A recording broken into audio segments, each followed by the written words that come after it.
And I always want to say yes. It was kind of a downer to say no. I've been here before. Like, I've been here, I know what I'm doing. I want to say, yeah, my first time. I tell you what, I'm looking at it like it's my first time. Hey, happy Chicago! My very first convention was in Chicago. Whoa, whoa, whoa. In 2016. Okay. Yeah. So this is like a coming home for you. It is. I love it. Has anything changed majorly, like things that you remember from the 2016 show? Well, all I've seen so far is another convention center. Okay, so but it's still here. I think so. Still standing. I was blonde then. Oh. Yeah, because I had just done a play where my character was blonde. So it was actually a little bit confusing because I came out on stage and it was for a convention for a specific show. Right. You know. About things in another realm. Right. And places and spaces. And I wasn't expected to be there till the next day. So I came out on stage the night before because we were doing this big like concert thing. But I was blonde and so nobody knew who I was. They were like, who's this rip? They were like, yay. I was gonna be on stage, I guess. Yeah, they weren't expecting that. That's too funny. That is too funny. I think that kind of opens up some things in a fun sort of way. Have you ever been mistaken for someone else that is famous? Please do tell. All the time, doubly more. What is No. No, hold on. You can't just throw that out there. Doubly more? That's a joke. Please stop. It is a joke, yeah. Well, think of it. You're so gullible. Oh, you had me. You're a fabulous actress. You had me. I get Jennifer Garner a lot. Okay. Yeah. Okay. See that? Okay. When I was younger, I used to get Gina Davis. Oh. And occasionally, I'm embarrassed to say this one because I don't think it's true, but I get Angelina Jolie sometimes. Oh. Spicy. I like that. Sometimes I get Katee Sackhoff. Do you? Well, people say we could be sisters. I agree. Yeah. I agree. I love that. Didn't I see you in The Wire? Me? You? Is that the line? Well, that's what people say. That's the line? Which did I see you in The Wire? We both were so. Wow. Yeah. Me? Yeah. This is why he's a fabulous actor. You see how he just presented that so perfectly? I get confused for Trisha Helfer all the time. Really? Yeah, she and I both. I think they just confuse us. Like, my dad loved your show. You should have seen him every time you came out in the red dress. My mom would just go up, and I was like, that's not me. That happens. Sure. Now the question is, are you friendly with the people that are your doppelgangers? Do you know them? Have you met them? I have never met Jennifer Garner or Gina Davis or Angelina Jolie. Well, funny enough, backstage we actually had them. I can't get rid of Trisha. She's one of my best friends. she's Which is why y'all look alike. You're just like, oh, you're one. You've melded. That's what happens. I love that. I like to be confused for a 6-foot, Amazonian princess. I'm fine. It's a nice. Fit the qualities. There's nothing wrong with that. There's nothing wrong with that. To get into things though, I gotta know, when it comes to acting, what drew you to that? Was it a sense of play? Was it a certain charisma that you had? Or a teacher that was like, hey, you know what? You got a skill set. You should use it. I was on a ride at Universal Studios, and I got a feeling, and I got goosebumps. And I looked at my mom and I said, I want to give people goosebumps. And I was like 6 years old. So, wow. Yeah. That's prolific. Yeah. I don't think I even knew what it meant. My mom was like explaining it to me, and I was like, this is what that is. I want to do that. That's amazing. Yeah. At 6, you were existentially farther ahead than I am. I just want you to Definitely. I don't have a story to top that. I loved performing from an early age. I never considered it a real career just because I didn't know anyone else who had done it, so it didn't feel. So people who know me are not at all surprised I became an actor, but it surprised me. I think because I thought I needed like a practical something or other. But I should have known something because when I was in 5th grade, I made a VHS tape. I don't know how many of you know what that is. Of me, I wanted to be on Star Search. Do you guys remember Star Search? So I made a VHS tape of me singing along to my Debbie Gibson cassette. Yes. Not like a karaoke track either. It was me singing with Debbie Gibson, which tells you like how much I understood how all this works.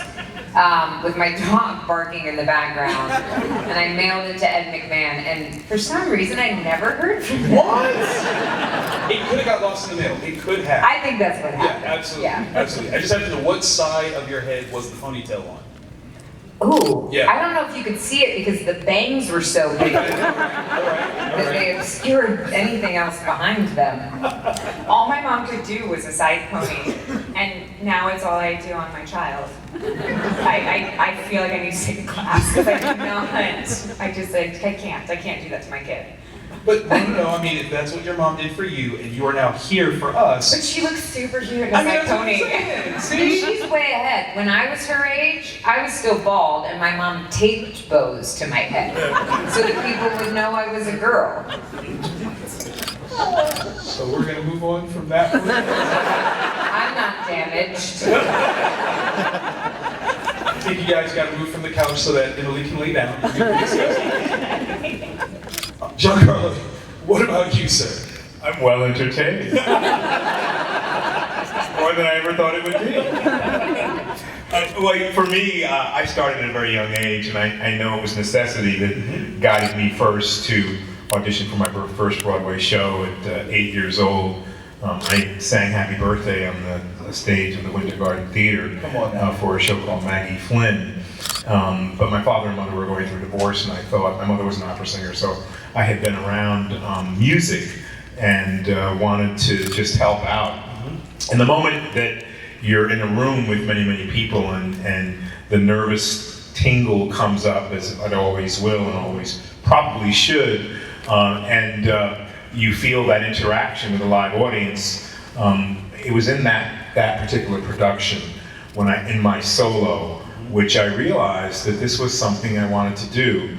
And it took a little longer for me to cultivate the conversation and the connection of energy between me as a performer, taking on that mask and doing it well, and then allowing the moment to feel the audience move from one place to another. And that was the moment that I realized that I wanted to be a storyteller, eventually. It took me years to direct and to be a producer and do television and film work, but it was in the theater that was galvanizing for me. And this year I'll go back to the theater in New York. Oh, yes. I'll start with doing a piece called Inherit the Wind on Broadway this year, which I'm excited about. But it's cultivating the energy that we cultivate right here between us, but between a lot more people like this room. And so that's when I knew that it was something I really wanted to do. And then you go through your kind of mental therapy, right? Of wanting to be a star and known in the glory, and what if this happens, and what if I become rich, and what if everybody knows me? And you go through all those fantasies, and then you come back to earth and realize this is really it. Yes. Like this is it. That's right. And that's what we had. And so if we really want to be in service to what we love, then we really take hold of this. For better or for worse, for bitter or for sweet, for strike or for not. Hey! I mean, this is what we do. Absolutely. And so it's taken me many years to really understand that this is the magic. And so I spend my time doing this for the magic. I love that. Come on, y'all, make some noise for that. It's interesting, the words we use are really important, and the way we think is important. So the strike can scare you. And rightfully so, right? I feel for all the actors who don't know if they can pay next week's rent, right? And I feel for them. And yes, pick it, get what we need, because that's important for us to feel like we're getting what we already have worked for and deserve. Yes. And we love the studios, and they love us. It's when one boat rises, all boats should rise. So we're just trying to wake people up to go, it's time for our boat to rise. For me, I feel no fear. And so when this was coming, I needed a break. And I thought I needed a break to rest. But I needed a break to think about tomorrow. That's right. Because there are things I want to do that I haven't had time to do. Develop 3 different projects. Develop a book. And that takes attention. And if you're constantly working and doing publicity, you don't have the time to do that. So I go, oh my goodness. In a way, the universe has given me a way to support my fellow actors, right? To fight for what we deserve to get, because our technology is about to change. And so soon you're going to see me, but I won't be here. That's what we're faced with. Right. You're going to get all this, but it's not going to be me. And I'm going to get paid. Right. And I'm not going to get paid. Keep it real. Right. So I want you to get me, my heart, my soul, my gut, my feel, not what looks like me. Right? So I'm taking this time to develop because I've been blessed enough to have, this is what I do. Pandemic, strike, call the accountant. Okay, how long do I have? 4 kids, 2 households, 5 cars, 3 in college. How long can I make it? How long can I make it? You still owe me that money, don't forget. Yeah. And so now I've got a few months to develop, find a director, find producers, raise money, develop one script, work with a writer, even though you're not supposed to. At least talk about what you will do when all this ends. Put things in place. Put things in place. And it's important for all of us, I think, to realize no matter what we do, I'm just telling you what I do as a vocation, but what all of you do too requires that you think today for tomorrow, because you may not want to be doing what you're doing right now tomorrow. Maybe you want to write a book. Maybe you've always had a dream to do something. This is about dreams. Come on now. This is about bringing yourself in service to what you desire and dream for. And you can build it.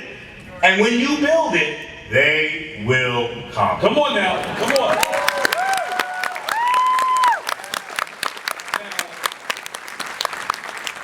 Now, this is that level of truth where we get to know you as people. And it's one thing to watch you, on a screen and you bring a character to life, but to know you is something even more special. What do you think is your best quality that we've never experienced because we've not talked to you? Yeah, I want personal. We're in here. We're in that. That's right. Safe space, though. Safe space. It could be something light, like, hey, I like to cook, whatever. I'm just trying to think that what I would say and then what my husband would say. Because I think they're He should definitely agree with you. very different things. Probably the way we see ourselves is very different, right? Of course. God. I'm the most loyal human being you will ever meet to a fault. And it bites me in the ass a lot. Well. But I will not change. That's the important part right there. Make some noise for that, though. I will not let someone else's damage change me. You know what I mean? Yeah. No, there's a power in that. There's a strength in facing other people's diminished returns and still maintaining your hope. Yeah, so, for sure. you're hero. Yeah, for sure. Absolutely. Yeah. I think that my husband would probably say that I'm incredibly generous with my time and my heart and things like that. That's wonderful. Yeah.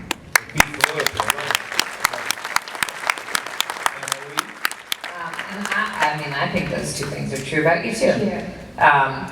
Oh golly, I'm so bad at being like earnest and which I guess is I tend to my husband gets so frustrated because I undercut when he tries to give me compliments. I just undercut it with sarcasm and self-deprecation and stuff and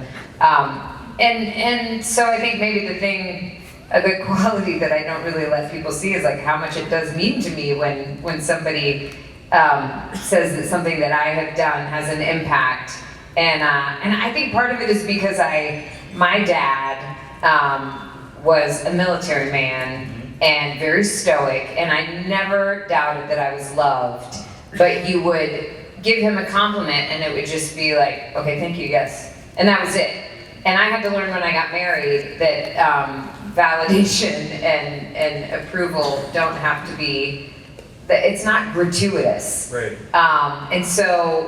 And that's my husband's love language. He needs and loves to know that something he has done has been special to me. And I had to learn that because I would be honey, this is fantastic, thank you so much. And I genuinely mean it. But then he, in the other direction, he would come back and like at some point, I'm like, oh, okay, you don't have to keep saying, like I don't trust it or something if somebody says it too much.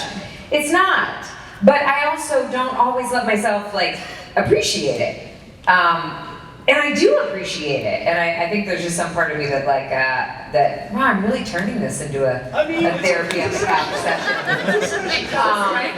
But I really do, I appreciate it so much. And actually, like this sort of, to me, leans into like some of the stuff that we're on strike about, because we know in this business that, and in any number of vocations, you have to work really hard.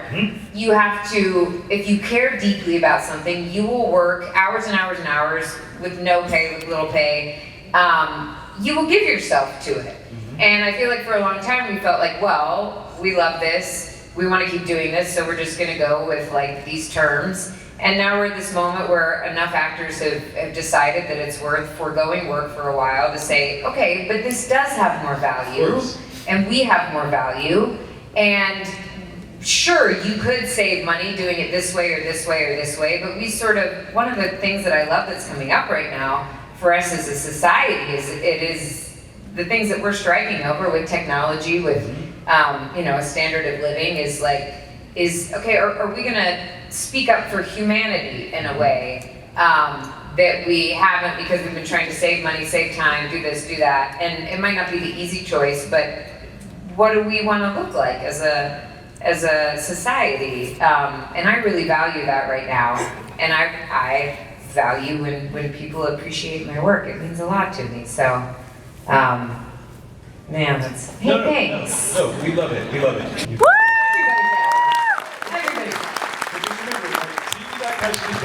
Like, yeah, everybody. You too. Thank you.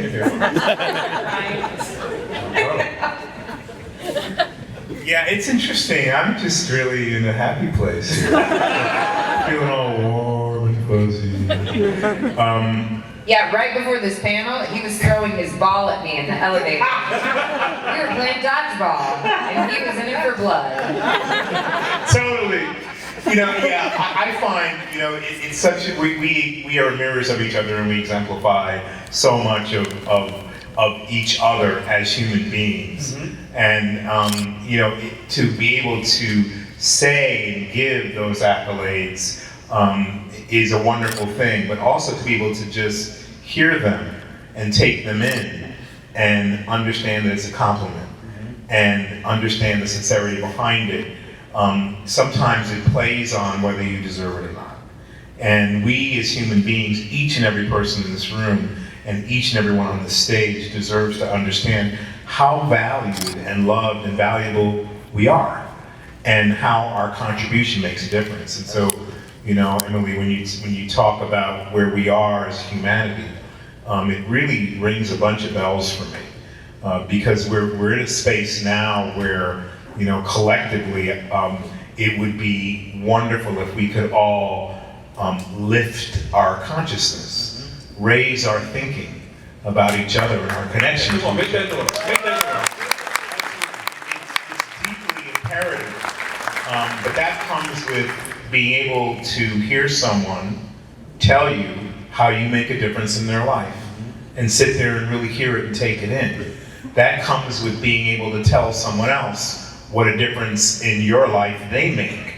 And that takes a certain amount of self-awareness and consciousness. But when you have it and you grow it, then someone else grows it. When you're in the room with someone who lifts up your energy, you feel it. We are energy. We're 90% water. We're energetic beings. And I may be down when I walk in here, but after trying to hit Emily with that dodgeball, I was hurt. I won, though. Physically, we get fired by electrons. And we forget to be children and have fun. I forget. Forget all y'all, I forget. And when I start to remember, then I become unjaded again. And I start to think in a way I haven't thought before. And that way of thinking means that there is no limitation. No limitation, nothing holding you back, and there are no theys. Say that. Okay? So we go, oh, they didn't give us this. Well, they are you and I. They are human beings. They are people who just are in a different consciousness, saying they don't want to give you more money. Well, money is a negative tool. It's paper. But who are they? They are versions That's right. of us. That's And so our job is to convince Come on now, them come on now, come and on to now. have them understand with grace and patience Yes. and love and also fierceness, Yes. courage, Come on. fortitude, and fire. We are not going to back down. And say that. Say that. And when you think about it, Yes. I love what I do, and I love that they are able to be partners in fulfilling the dream that we all have That's to right. see great entertainment because they can support it. Yes. So now we are on hold, and all that is lost. And when you read the paper, they talk about the billions and trillions that are being lost. It wouldn't be lost if they made our contract. If we made our contract 3 years ago. Right. Now we must convince us that we are valuable, worth it, with grace and love and aplomb. And it can be done, and it will be done. Come on now.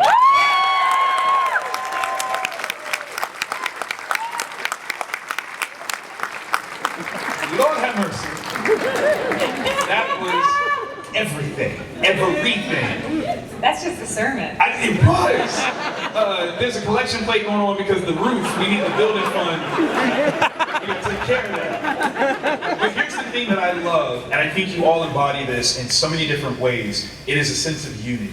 And it's not just about standing together amongst yourselves, it is calling out into the void and saying that those they need to remember that they are part of the us. And that is powerful because it's not separating the conversation, it's inclusive. And we're lucky that we're in a time where technology is allowing us to know the stories that you're telling so that we understand as up and coming practitioners, creatives, things like that, what you're doing for us. Absolutely. So it's so difficult for me. I use me so I don't qualify and think that that I'm speaking for anyone else.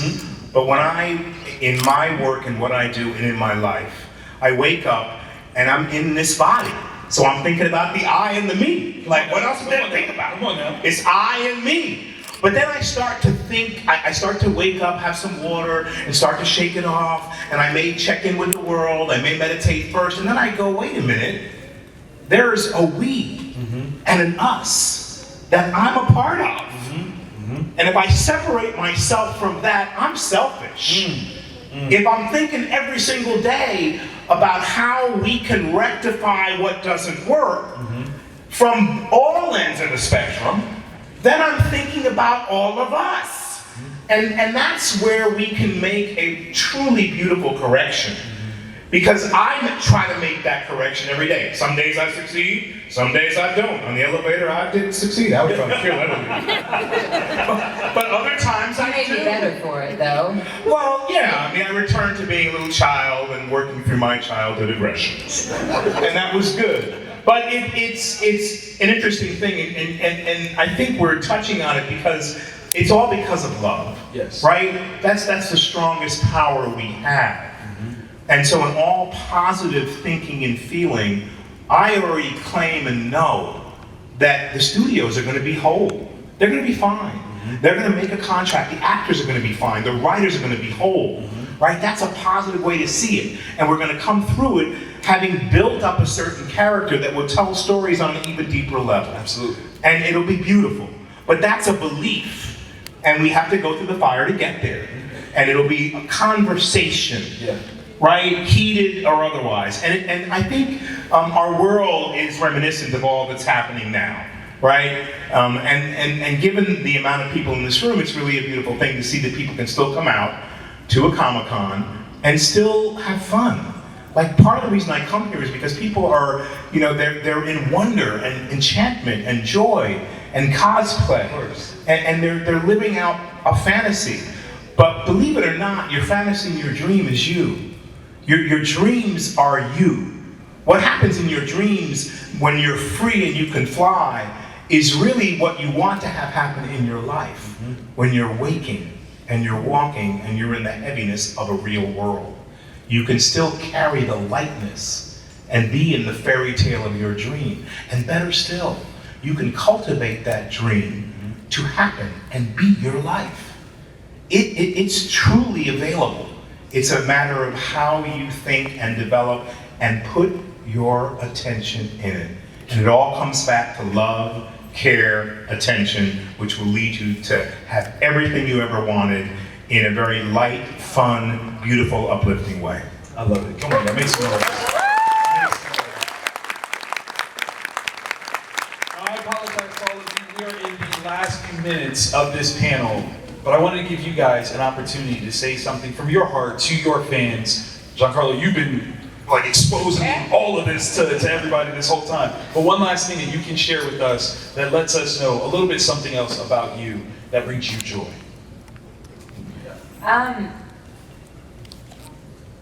My daughter. It changed my life. It changed my life. I think that's one of the things that I realized that, you know, when this strike was sort of pending. We sold our house and we're leaving California to be closer to family. Because I think I realized that you know, I have missed, I wouldn't change it, but I have missed birthdays and weddings and funerals and I have missed so many moments with my family because I was pursuing my dream. And they understood and they appreciated it and they would have had it no other way as well. But I think the older I get, and now that I have my daughter, my husband and I are like, God, it goes so fast. It goes so fast. And I've got, if I'm lucky, 10, 15 years left with my parents. Wow. And I just want every moment. You know what I mean? Of course. Every moment with them and every moment with her, and that's who I am. You're reconnecting with your us, and that's beautiful. Yeah. I love that. Yeah. Emily?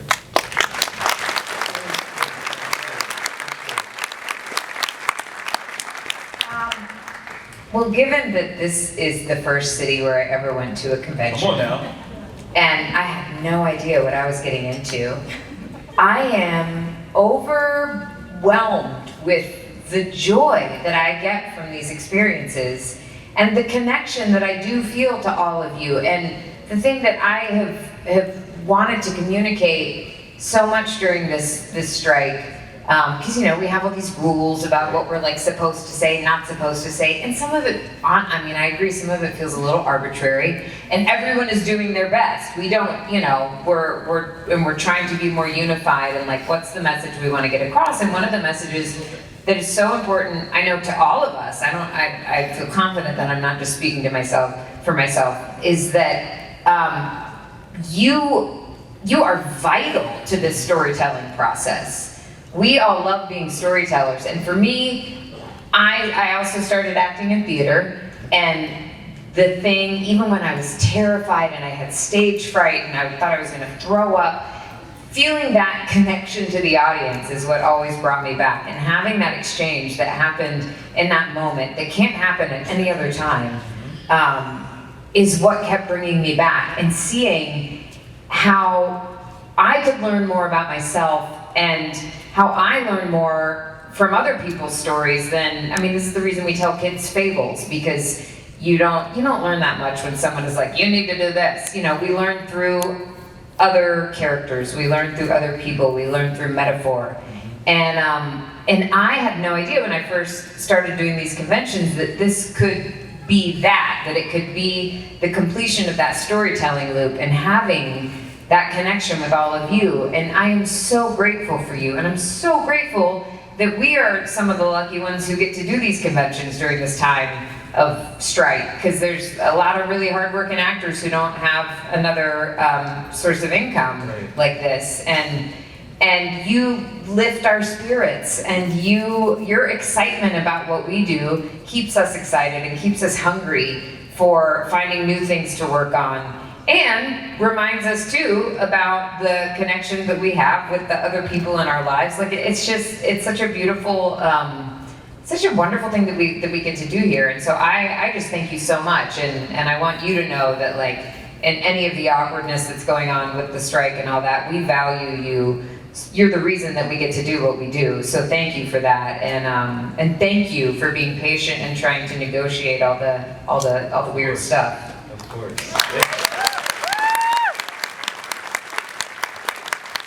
Take us home, sir. Well, you asked a question. So, and the depth and breadth of that question, you know, what is real to me and what makes me the happiest Yes, sir.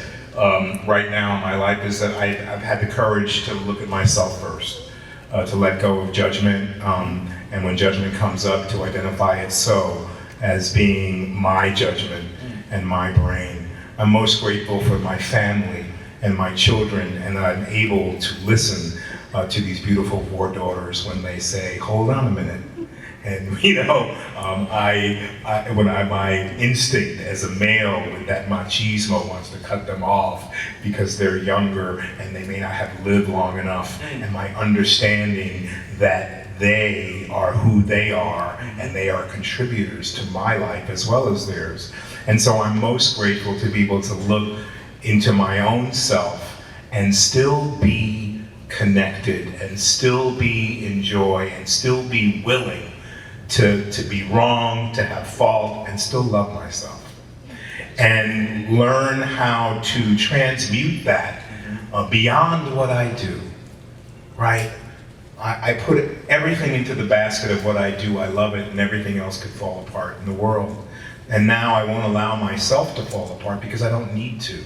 Because what I do is also a part of who I am, but who I am was always there first. It just wasn't available yet. And so I am the happiest I've ever been in my life. I'm the most available I've ever been. And it allows me to know that my journey, the road has gotten even deeper and longer and richer and fuller because I'm not afraid to strip off the mask of whoever I thought I was, or you may think I am from all the characters I played. And I have enough courage to be this person who is in love with life, who is a contributor, who is in service to the world just as it is right now. And whether you know it or not, all is perfect. All is perfect and as it should be. And so if we're able to look at it without limitation and walk in that lane, no matter what's happening around us, we will be a part of a great and positive change. I love all of you very much. Thank you so much.